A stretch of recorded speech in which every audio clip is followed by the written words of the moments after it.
أعوذ بالله من الشيطان الرجيم. بسم الله الرحمن الرحيم. الحمد لله رب العالمين الرحمن الرحيم مالك يوم الدين إياك نعبد وإياك نستعين اهدنا الصراط المستقيم صراط الذين أنعمت عليهم غير المغضوب عليهم ولا الضالين.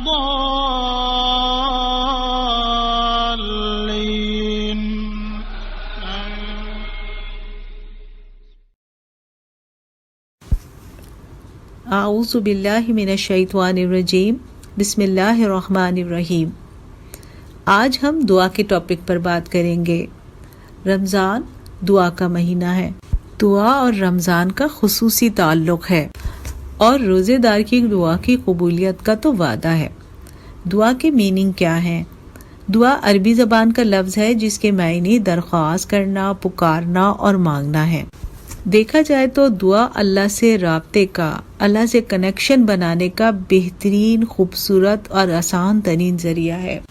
اللہ کی بہترین نعمتوں میں سے ایک نعمت یہ احساس کہ اللہ اور بندے کے درمیان ایک رشتہ ہے، اور یہ کہ بندہ تنہا نہیں ہے. کوئی ایسا ہے جس سے وہ راز کی بات سرگوشی میں کر سکتا ہے. کوئی ایسا ہے جس سے اس کا دل کا تعلق ہے، دوستی کا تعلق ہے، اور وہ ہر وقت اس کے ساتھ ہے. کیونکہ رب نے فرمایا ہے سورہ الحدید میں، ہو معکم اینما کنتم، میں ہمیشہ تمہارے پاس ہوتا ہوں تم جہاں پہ بھی ہو. تو جو اللہ کے حاضر و ناظر اور موجود ہونے اور ساتھ ہونے کا جو احساس ہے وہ انسان کے دل کو بہت سکون دیتا ہے. پھر وہ پیارا اور مہربان رب اپنے بارے میں یہ کہتا ہے کہ اے نبی صلی اللہ علیہ وسلم، میرے بندے جب میرے بارے میں پوچھیں تو میں قریب ہی ہوں. پکارنے والا جب مجھے پکارتا ہے میں جواب دیتا ہوں. رب نے کہا کہ میں قریب ہوں، یہ نہیں کہا کہ بتا دو کہ میں قریب ہوں. یعنی رب نے خود ہی کنیکشن اپنے بندے سے جوڑ لیا اور اسی سے مخاطب ہو گیا کہ میں قریب ہوں، میں جواب دے رہا ہوں. یہ اتنی قربت اور پیار کا انداز ہے کہ بندہ اپنے رب کے سامنے سجدے میں گر پڑے کہ اتنا پیار کرنے والا رب جو یہ کہہ رہا ہے کہ پکارو میں جواب دے رہا ہوں. بیچ میں کوئی گیپ نہیں ہے، آپ پکاریں اور رب جواب دے رہے ہیں. پھر فرمایا کہ ادعونی استجب لکم، مجھے پکارو میں قبول کروں گا. یعنی اللہ تعالیٰ انتظار میں ہے کہ ہم پکاریں اور وہ قبول کریں. اور نبی صلی اللہ علیہ وآلہ وسلم نے ہمیں یہ بھی بتا دیا کہ اللہ تعالیٰ فرماتے ہیں کہ میرے پاس دعا سے زیادہ کوئی اور چیز قابل قدر نہیں ہے. یعنی اللہ کی نظر میں ہماری دعائیں، ہماری التجائیں ہماری عبادات سے بھی زیادہ اہم ہیں. ہم عبادات کو بہت اہمیت دیتے ہیں اور عبادات کے لیے بہت محنت کرتے ہیں.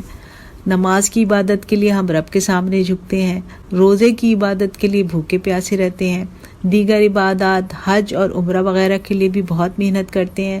لیکن اللہ تعالیٰ فرماتے ہیں الدعاء مخ العبادہ، یعنی جو عبادت کا ایسنس ہے، جو اس کا کور ہے وہ دعا ہی ہے. کیونکہ ہم کوئی بھی عبادت کر رہے ہوتے ہیں تو اس میں اصل چیز، اس کی اصل روح اللہ کو پکارنا ہی ہے.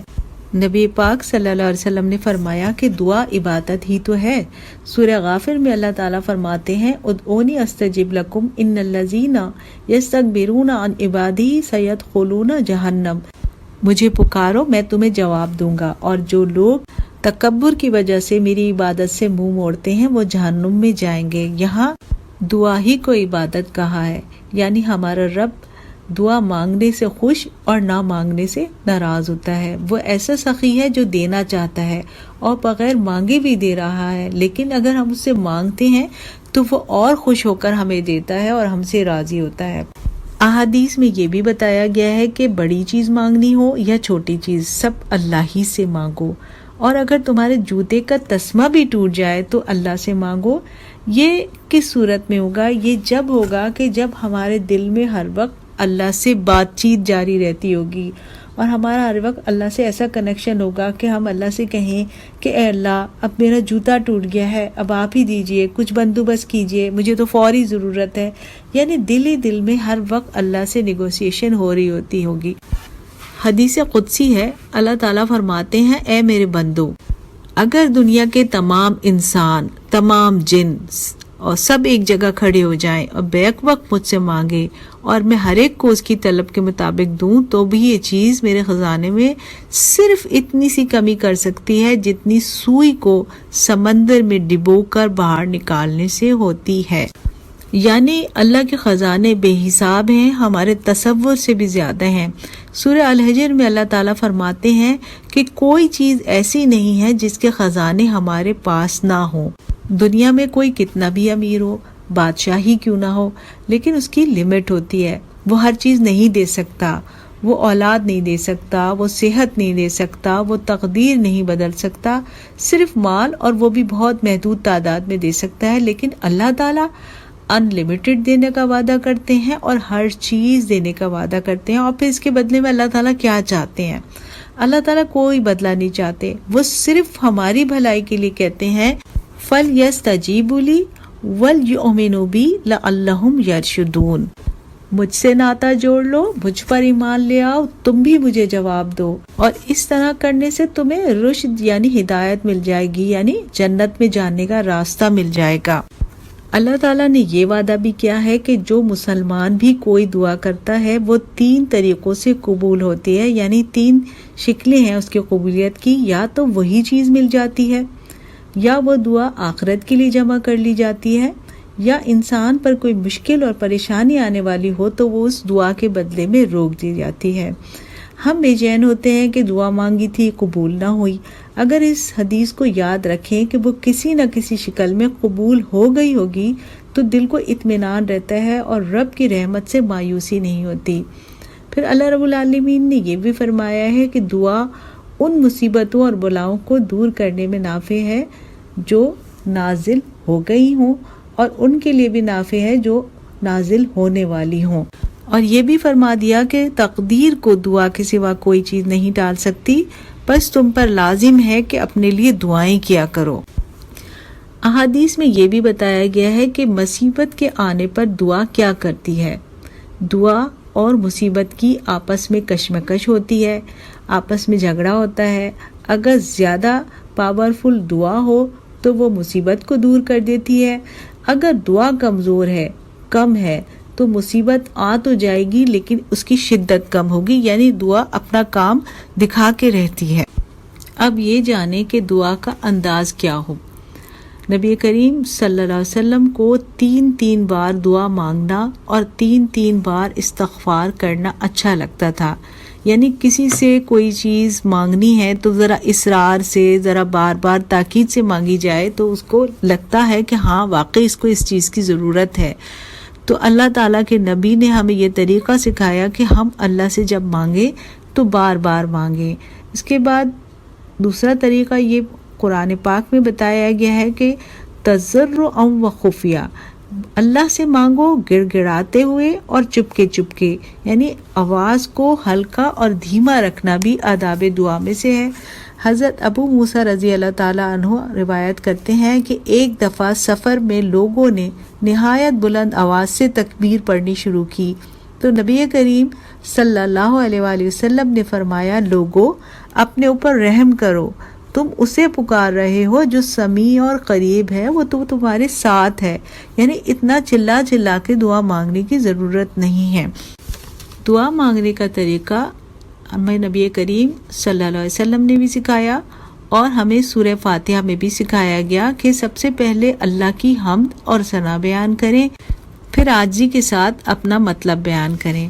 تو ہم جب دعا کا آغاز کریں تو پہلے سورہ فاتحہ پڑھ لیں، پھر کوئی سی تسبیح کر لیں، اللہ کی حمد کریں، اس کے بعد رسول اکرم صلی اللہ علیہ وسلم پر درود بھیجیں۔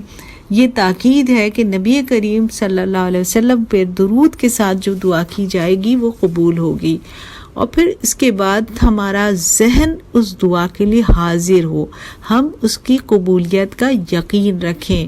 بے دھیانی اور بے دلی سے مانگی جانے والی دعائیں قبول نہیں ہوتی، کیونکہ اللہ نے فرمایا ہے کہ وہ غافل اور لاپرواہ کی دعا قبول نہیں کرتا۔ پھر نبی کریم صلی اللہ علیہ وسلم نے ہمیں یہ بھی بتایا ہے کہ جب تم دعا کرو تو یہ نہ کہو کہ اللہ اگر آپ چاہیں تو مجھے معاف کر دیں، بلکہ پورے زور کے ساتھ مانگو کہ اللہ تعالیٰ آپ ہی معاف کر سکتے ہیں، آپ معاف کر دیجئے۔ دعا کے آداب میں سے ایک ادب یہ بھی ہے کہ مانگنے والا جلد بازی نہ کرے۔ نبی کریم صلی اللہ علیہ وآلہ وسلم نے فرمایا کہ جب تک بندہ جلد بازی نہ کرے اس کی دعا قبول ہوتی ہے، اور جلد بازی یہ ہے کہ بندہ کہے کہ میں تو مانگ مانگ کر تھک گیا، دعا قبول ہی نہیں ہوتی۔ یہ چیز اللہ کو انتہائی ناپسند ہے اور اللہ تعالیٰ اس بات سے ناراض ہوتے ہیں، اور انسان جب دعا مانگ کر اس کی قبولیت کا انتظار کر رہا ہوتا ہے تو وہ سارا ٹائم پیریڈ عبادت میں شمار ہوتا ہے، یعنی کسی دعا کی قبولیت میں اگر کئی سال بھی لگ جائیں تو وہ سالوں کا پیریڈ عبادت میں ہی شمار ہوتا ہے۔ سبحان اللہ۔ دعا کے طریقوں میں سے ایک طریقہ یہ بھی ہے کہ اللہ رب العالمین کو ہر حال میں یاد رکھیں۔ مصیبت اور پریشانی میں تو ہر ایک ہی اللہ کو یاد کرتا ہے، لیکن اللہ تعالیٰ نے یہ فرمایا ہے، اے نبی صلی اللہ علیہ وسلم اپنے رب کو صبح و شام یاد کیا کرو، دل ہی دل میں زاری اور خوف کے ساتھ، اور زبان سے بھی ہلکی آواز کے ساتھ۔ تم ان لوگوں میں سے نہیں ہو جانا جو غفلت میں پڑے ہوئے ہیں، یعنی جس سے دوستی اور محبت کا تعلق ہوتا ہے اس سے تو ہر وقت ہی بات چیت کا دل چاہتا ہے، اس سے گفتگو میں مزہ آتا ہے۔ ہم کتنے ہی مصروف کیوں نہ ہو اپنی دوست کا فون اٹینڈ کر لیتے ہیں، تو اللہ تعالیٰ کو اپنی مصروفیت میں نہ بھلائیں، اپنی خوشیوں میں نہ بھلائیں، ہمیشہ اللہ تعالیٰ کا ذکر زیر لب کرتے رہیں، اللہ کو پکارتے رہیں، تو اللہ تعالیٰ پھر مصیبت کے وقت بھی اپنے بندے کو تنہا نہیں چھوڑتا۔ پھر ایک سوال یہ آتا ہے کہ کیا مانگیں؟ سب سے بڑی ضرورت اگر ہم سمجھ لیں تو صراط مستقیم ہے، باقی ساری چیزیں تو اس راستے پر چلنے کے لیے ہیں۔ صحت، توانائی، مال، دولت اور دیگر نعمتوں کی ضرورت تو اس صراط مستقیم پر چلنے کے لیے مددگار کے طور پر ہیں۔ اصل تو اس راستے پہ چل کر ہمیں جنت میں جانا ہے۔ اس منزل کی طرف جانے کے لیے جو راستہ ہے، اس راستے کی ہدایت ہم اللہ سے مانگیں، اور پھر اللہ سے کیا مانگیں؟ اللہ کی محبت مانگیں۔ اللہم انی اسألک حبک، اے اللہ میں آپ سے آپ کی محبت مانگتی ہوں، کیونکہ جس سے محبت ہو اس کا ہر کام آسان لگتا ہے۔ ہمیں اللہ سے محبت ہو جائے گی تو ہمیں اللہ کا ہر کام پیارا لگے گا، اور اللہ جب ہم سے محبت کرے گا پھر تو بات ہی کیا ہے کہ جو سپر پاور کا محبوب ہو اس کو تو کسی بات کی فکر ہی نہیں ہوتی۔ تو ہم اللہ سے پھر اللہ ہی کو مانگ لیں، اللہ کی محبت مانگ لیں اور اللہ کا قرب مانگ لیں، یہ بڑی خوش نصیبی کی بات ہے۔ پھر ہمیں قرآنی دعائیں بتائی گئی ہیں۔ قرآن میں 40 سے زائد دعائیں ہیں جو ربنا یا رب سے شروع ہو رہی ہیں، یعنی اللہ پاک نے قرآن میں خود اپنے آپ کو پکارنا سکھا دیا۔ پھر 40 دعائیں احادیث میں ہمیں ملتی ہیں جو اللہم اغفر لی سے شروع ہو رہی ہیں، اے اللہ ہمیں معاف کر دے۔ یہ بھی بہت پیارا طریقہ ہے اللہ سے معافی مانگتے ہوئے اللہ کو پکارنے کا۔ پھر 40 دعائیں احادیث میں اللہم انی اسألک سے شروع ہو رہی ہیں۔ یہ دعائیں ہمیں سکھاتی ہیں کہ ہم اللہ سے کیا مانگیں اور کن الفاظ میں مانگیں، اور یہ وہ الفاظ ہیں جن میں کوئی غلطی نہیں ہے، تو ان الفاظ میں مانگنے میں ہمیں زیادہ سعادت نصیب ہوتی ہے۔ یہ ہم نے جان لیا کہ ہمیں اللہ سے کیا مانگنا ہے۔ اللہ سے اس کا فضل مانگنا ہے، اس کا رحم مانگنا ہے، اس کی مغفرت مانگنی ہے، اپنے لیے دنیا اور آخرت کی بھلائیاں مانگنی ہے، اللہ کا رزق مانگنا ہے۔ یہ ساری چیزیں ہمیں احادیث میں بتا دی گئی ہیں۔ اب ہمیں یہ بھی جاننا چاہیے کہ ہمیں اللہ تعالیٰ سے کیا نہیں مانگنا۔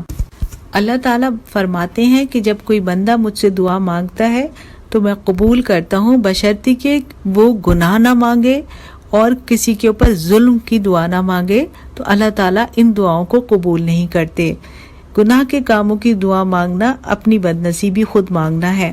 اور پھر اللہ تعالیٰ نے یہ بھی منع کیا ہے کہ اپنی موت کی دعا نہ مانگو۔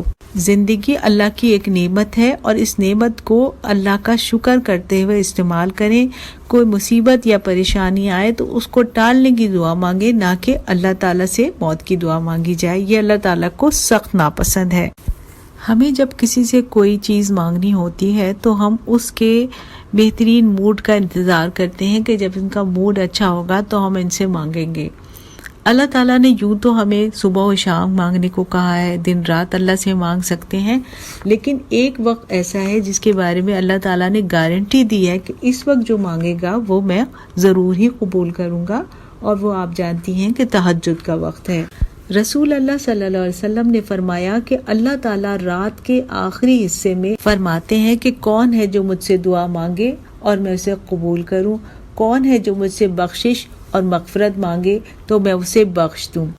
ایک اور حدیث میں فرمایا گیا ہے کہ اللہ تعالیٰ رات کے آخری حصے میں بندے سے زیادہ قریب ہوتے ہیں، بس اگر ہو سکے تو تم ان بندوں میں سے ہو جاؤ جو اس مبارک وقت میں اللہ کو یاد کرتے ہیں۔ یہ تو ہم نے جان لیا کہ اللہ تعالیٰ مانگنے کو پسند کرتے ہیں، اللہ تعالیٰ قبول کرتے ہیں، اللہ تعالیٰ بخشتے ہیں، اللہ پاک دیتے ہیں، لیکن اللہ تعالیٰ کبھی کبھی دعائیں قبول نہیں بھی کرتے۔ یہ کب ہوتا ہے؟ حضرت عائشہ رضی اللہ تعالیٰ عنہا سے روایت ہے کہ حدیث قدسی ہے، اللہ تعالیٰ فرماتے ہیں، لوگو تمہیں نیکی کا حکم دینا ہوگا اور برائی سے روکنا ہوگا، کہیں ایسا نہ ہو کہ تم مجھے پکارو اور میں جواب نہ دوں، تم مجھ سے مانگو اور میں تمہیں نہ دوں، تم مجھ سے معافی مانگو اور میں تمہیں معاف نہ کروں۔ یعنی برائی کو ہوتے ہوئے دیکھنا اور اسے نہ روکنا اللہ تعالیٰ کو اتنا ناراض کر دیتا ہے کہ پھر اللہ تعالیٰ اس فرد کی بات سننا بھی چھوڑ دیتا ہے۔ جو رب ہر وقت کہہ رہا ہے کہ مجھ سے مانگو، مجھے پکارو، وہی رب جواب دینا اور نعمتیں دینا بند کر دے تو کیا ہوگا، اور وہ معاف بھی نہ کرے گا تو پھر ہمارا شمار بھی گناہ گاروں میں ہی تو ہو جائے گا۔ تو اللہ تعالیٰ نے مسلمانوں پر جو نیکی کا حکم دینے اور برائی سے روکنے کا فریضہ عائد کیا ہے، اسے ہر حال میں انجام دینا ہے، اور جو شخص برائی کو ہوتے ہوئے دیکھے اور اس کو دل میں بھی برا نہ جانے تو پھر اللہ نے فرمایا ہے کہ اس کے دل میں رائی کے برابر بھی ایمان نہیں ہے۔ اللہ کا وعدہ ہے کہ جو لوگ اس کے راستے میں جدوجہد کرتے ہیں اللہ تعالیٰ ان کے کام سنوار دیتا ہے۔ آئیے ہم اللہ سے دعا کریں کہ اللہ ہمیں ایسا بنا دے جیسا کہ وہ ہمیں دیکھنا چاہتا ہے، جو ہمارے رب کو پسند ہے وہی ہماری طلب بن جائے، ہمارا ارادہ بن جائے، کیونکہ جو ہم مانگ رہے ہیں اس کو پانے کے لیے ہمیں اپنا اخلاق اور اپنا کردار بھی تو ویسے ہی بنانا ہوگا۔ اور دعاؤں کی قبولیت کی جو شرط ہے کہ گناہوں سے خود بھی رکیں اور دوسروں کو بھی روکیں، اس عمل کو بھی ہمیں اختیار کرنے والا بنا دے۔ آئیے دعا کر لیتے ہیں۔ اعوذ باللہ من الشیطان الرجیم، بسم اللہ الرحمن الرحیم، الحمد للہ رب العالمین، الرحمن الرحیم، مالک یوم الدین، ایاک نعبد و ایاک نستعین، اہدنا الصراط المستقیم، صراط الذین انعمت علیہم غیر المغضوب علیہم ولا الضالین، آمین۔ سبحان اللہ بحمدہ، سبحان اللہ العظیم، سبحان اللہ وبحمدہ عدد خلقہ ورضا نفسہ وزنۃ عرشہ ومداد کلماتہ، سبحان اللہ۔ اللہم صلی علی محمد وعلی آل محمد کما صلیت علی ابراہیم وعلی آل ابراہیم انک حمید مجید۔ اللہم بارک علی محمد وعلی آل محمد کما بارکت علی ابراہیم وعلى آل ابراہیم انک حمید مجید۔ یا رب کائنات، یا ذی الجلال والاکرام، اے رب کائنات، ہم تیری کمزور بندیاں تیرے آگے ہاتھ پھیلائے ہیں، اے اللہ عاجزی سے ہاتھ پھیلائے ہیں، ہمارے پھیلے ہوئے ہاتھوں کی راج رکھ لیجئے، اے اللہ ہماری دعاؤں کو قبول فرما لیجئے، اے اللہ ہمارے اس کام کو قبول فرما لیجئے، اے اللہ ہم سے راضی ہو جائیے۔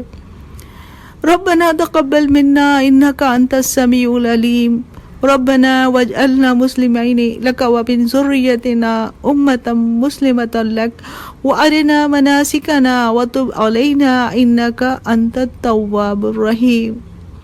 ربنا آتنا في الدنيا حسنة وفي الآخرة حسنة وقنا عذاب النار۔ ربنا افرغ علينا صبرا وثبت اقدامنا وانصرنا على القوم الكافرين۔ ربنا لا تؤاخذنا إن نسينا أو أخطأنا ربنا ولا تحمل علينا إصرا كما حملته على الذين من قبلنا ربنا ولا تحملنا ما لا طاقة لنا به واعف عنا واغفر لنا وارحمنا أنت مولانا فانصرنا على القوم الكافرين اللهم إنا نسألك حبك وحب من يحبك وحب عمل يقربنا إلى حبك اللهم إنا نسألك رضاك والجنة ونعوذ بك من سخطك والنار اللهم إنا على ذكرك وشكرك وحسن عبادتك اللهم إنا نسألك الهدى والتقى والعفاف والغنى اللهم إنا نسألك العفو والعافية في الدنيا والآخرة اللهم إنا نسألك العفو والعافية في ديننا ودنيانا وأهلنا ومالنا اللهم استر عوراتنا وآمن روعاتنا اللهم احفظنا من بين أيدينا ومن خلفنا وإن إيماننا وعن شمائلنا ومن فوقنا ونعوذ بعظمتك أن نغتال من تحتنا اللهم إنا نسألك الهدى والتقى والعفاف والغنى اللهم إنا نعوذ بك من زوال نعمتك وتحول عافيتك وفجاءة نقمتك وجميع سخطك اللهم اهدنا فيمن هديت وعافنا فيمن عافيت وتولنا فيمن توليت وبارك لنا فيما أعطيت وقنا شر ما قضيت فإنك تقضي ولا يقضى عليك إنه لا يذل من واليت ولا يعز من عاديت تباركت ربنا وتعاليت نستغفرك ونتوب إليك وصلى الله على النبي الكريم اللهم مغفرتك أوسع من ذنوبنا ورحمتك أرجى عندنا من عملنا ربنا آمنا فاغفر لنا وارحمنا وأنت خير الراحمين ربنا اصرف عنا عذاب جهنم إن عذابها كان غراما إنها ساءت مستقرا ومقاما لا إله إلا أنت سبحانك إني كنت من الظالمين لا إله إلا أنت سبحانك إني كنت من الظالمين لا إله إلا أنت سبحانك إني كنت من الظالمين یا اللہ قرآن کو ہماری آنکھوں کی ٹھنڈک بنا دیجئے اللہم ارحمنا بالقرآن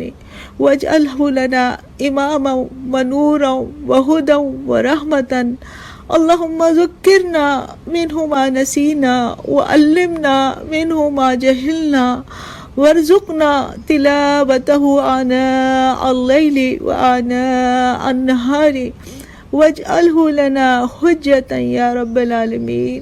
اے اللہ پاک، قرآن کریم کے اس سلسلے میں ہم نے جو کچھ پڑھا ہے، سنا ہے، سمجھا ہے، اے اللہ اس میں جو کوئی بھی غلطی ہو گئی ہے اس کو معاف کر دیجئے۔ اے اللہ بتانے میں، سمجھنے میں کوئی غلطی ہو گئی ہے اسے معاف کر دیجئے۔ اے اللہ جو کچھ اس میں سے بہترین چیزیں ہم نے سنی ہیں، سمجھی ہیں، اے اللہ انہیں عمل میں لانے کی توفیق دے دیجئے۔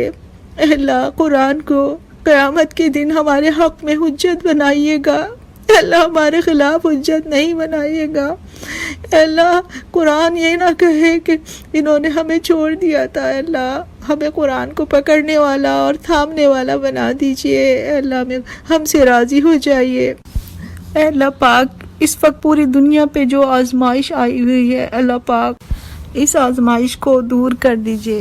اے اللہ تمام انسانیت کو پلٹنے کی، رجوع کرنے کی اور توبہ کرنے کی توفیق دیجئے۔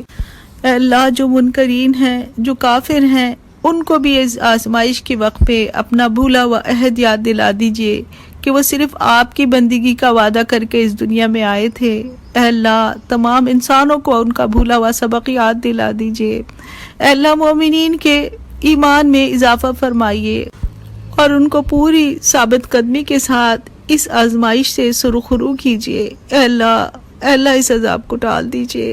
اے اللہ اپنی ناراضگی کو دور کر دیجئے۔ اے اللہ ہم سے راضی ہو جائیے۔ اے اللہ ہم کو راضی کر دیجئے۔ یا اللہ ہم سے راضی ہو جائیے۔